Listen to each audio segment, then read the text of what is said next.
Okay, so this is the norm for a headlight. You normally have your battery at the back, like so, and your head torch at the front, or flashlight for my American friends. So you can see the difference and why people prefer something like this if you're working on a car or fishing or wearing it on your head for a long time. It's a lot more streamlined, lightweight compared to this head torch. I would say for long distance, this still beats that. If you're close in doing work on a car or fishing, then these are perfect. You can charge it by C-type connection. They do give you this small cable to use. It's not very long, but it will do the job. See, the electronics are sealed off. So this is IPX4, not fully waterproof but splash proof. You've got your adjusters, headband adjusters there and there to alter it to the size of your head. Got a nice piece of foam there to make it comfortable. So let's go through the operation. So here we have the status LED. They're your induction sensors for the movement of your hand, switching it on and off. So let's power it on. Press this button here. You can see it's super bright. So when you first switch it on, it goes to the main LED strip, high, medium. Press it again, it goes to the side torch, high.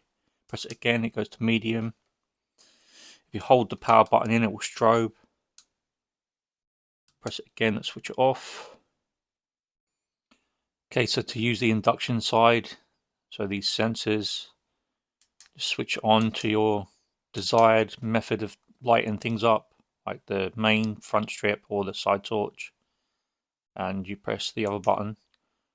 You'll see it's got green and red there now, so when I pass my hand over it, it switches off and on. The only thing I would say is if something does move to this side, like if someone walked up alongside you or something moved, it is going to keep switching it on and off, which is not ideal. I guess if there's no one around you, then you're okay. Something to be made aware of, but you don't have to have that on. You can always just have it on permanently.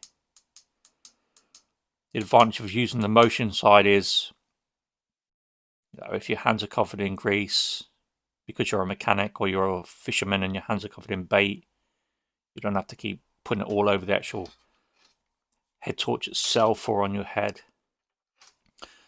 Okay, so yeah, there it is. It's called COB. It stands for chip on board. You can see you've got a line of LED chips here. So I can see the advantage over having this. Like I said, just to recap, the weight of this compared to this, you don't notice you've got this on your head. Great for working in low light, inside or outside. You can use it for camping, running, cycling. You can use it for multiple things.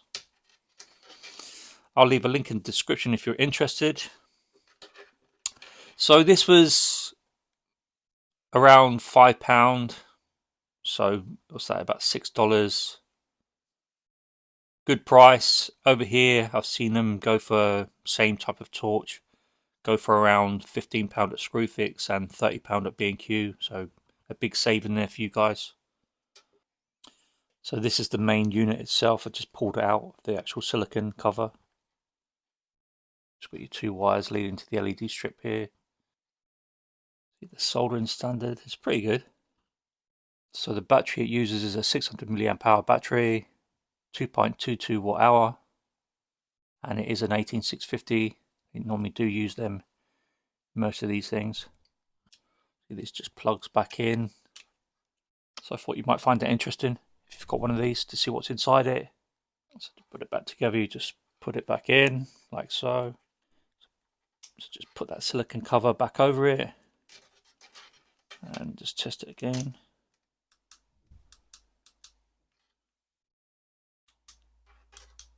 It's all working fine. So you could upgrade it to a bigger battery if you wanted to. If you've got problems with the battery because you've used it for a period of time, you can change it if you're confident about soldering and taking things apart.